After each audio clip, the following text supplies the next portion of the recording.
reports indicate that residents of the United States spend more on health care than residents of any other developed country. That may not surprise you. What may surprise you is the discrepancy in that spending. Hi, welcome to Comcast Newsmakers. We are here in the state capitol and with lawmakers who are meeting in their legislative session as we speak. And I am joined right now by State Senator Irene Aguilar. Welcome. Thanks for being with us, Senator. Thank you so much for having me. Yeah, I know your focus is healthcare. You are a medical doctor as well. Tell me what you're really concerned about. What came to you as a particular issue for this session that you felt you wanted to bring before the legislature? Well, as you're aware, the Affordable Care Act is requiring everyone to purchase health insurance. And I think what's a barrier for many people is the cost of health insurance. And the cost is directly related to the cost of medical care.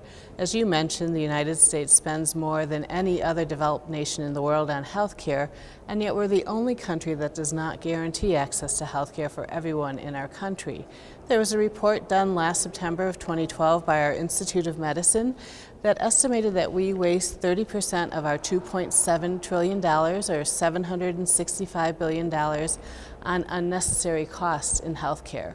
One of these is unnecessary and excessive testing, and that is just one of the topics I hope to address during this legislative session. Yeah, and what does your bill do? Because I know you're very focused on the emergency department and how that relates to people going to seek emergency treatment.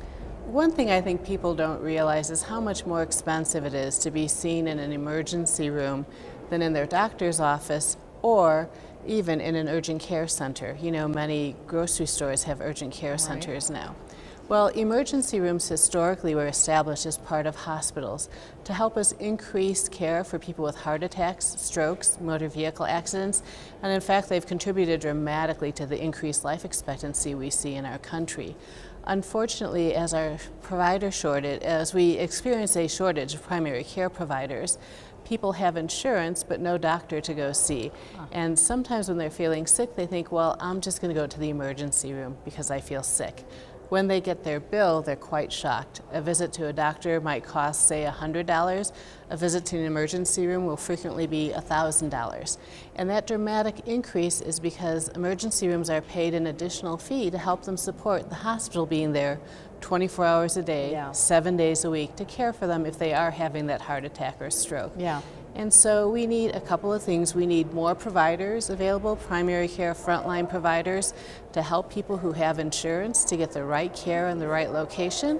We also need people to recognize that if they're not having a life-threatening illness, they really should either wait to see their primary care doctor or perhaps go to one of these urgent care centers. Unfortunately, in Colorado, we now have 2 facilities that are labeled emergency departments that are not a part of a hospital. For this reason, our Medicaid and Medicare services will not pay for people to be seen there. They won't pay a facility fee to them, and most private insurers don't have a contract with them. Because they're just freestanding buildings, however, the average consumer doesn't recognize that the word emergency denotes a much higher price than urgent care. And so I really want us in Colorado to focus on saying that emergency departments are for emergency, life-threatening care, and that only facilities that have the ability to provide that care with all of its wraparound services should be labeled as emergency departments. Definitely a big issue. Healthcare certainly on the forefront of a lot of people's minds. Senator Irene Aguilar, thanks so much for being with us. Thank you. Good information. And thanks for watching Comcast Newsmakers. I'm Beverly Weaver.